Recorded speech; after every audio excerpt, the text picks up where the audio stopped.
Salut la gang, ici Coach Alexis de chez Everwell. Je suis présentement au centre athlétique Next Gen avec Cassandra. Aujourd'hui, on va regarder les variations du push-up. On sait qu'il y a plusieurs personnes qui ont de la difficulté à réussir soit plusieurs push-ups, c'est peut-être même le premier push-up qu'on veut vraiment réussir de manière stricte, comme on va l'appeler dans le domaine. Donc, je vais vous montrer les variations qui sont possibles à faire, les progressions pour se rendre à faire des push-ups qui vont être vraiment efficaces, qui vont être faits de la bonne manière. Donc, première chose, je vais demander à Cassandra de s'allonger avec un banc. Fait qu'on va utiliser le banc pour mettre un peu moins de pression et de poids sur les épaules et sur les bras. Donc, ça va vraiment alléger le push-up. On a mis les bras à la largeur des épaules, un petit peu plus large. On va garder les coudes proches du corps à la descente. On va s'assurer avant de commencer d'avoir notre poitrine au niveau du banc, les mains flattes sur le banc aussi. Donc, la position de départ est faite, puis Cassandra va pouvoir faire un push-up. Même chose ici, les coudes sont prêts et les abdominaux sont contractés, les pieds sont ensemble et le mouvement est bon. Merci Cassandra.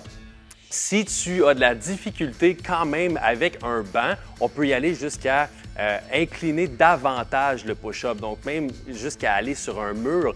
Pour les personnes plus âgées, par exemple, qui auraient certaines difficultés au niveau des ligaments ou des joints, on peut y aller avec moins de stress sur les coudes et les épaules avec un appui qui est plus incliné encore.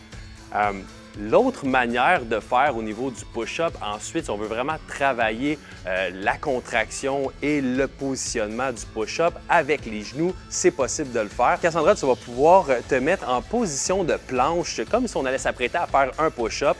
Donc, les mains larges des épaules, comme on était sur le banc, les abdominaux sont contractés, les fesses ne sont pas trop hautes, donc on veut garder le bassin assez droit et les pieds sont ensemble. Donc, ce qu'on va faire, c'est qu'on va faire la descente sans sur les genoux. Donc, on descend jusqu'à terre. Puis ensuite, on va mettre les genoux au sol pour s'aider à remonter. Et on va revenir en position de planche avec les abdominaux contractés. Ce que ça va permettre de faire, merci Cassandra, c'est qu'on va pouvoir travailler l'excentrique du mouvement pour travailler notre force dans la descente, s'aider avec les genoux, puis éventuellement pouvoir remonter avec les genoux, avoir assez de force, puis habituer les épaules, les bras et les pectoraux à avoir la charge de notre corps pour la descente du push-up. Donc, voici les progressions pour le push-up. J'espère que ça vous a aidé pour atteindre soit plus de push-up sans arrêter ou peut-être même votre premier push-up. Besoin de plus de conseils avec nos coachs chez Everwell, vous pouvez vous rendre sur le everwellpro.com pour prendre rendez-vous avec nous.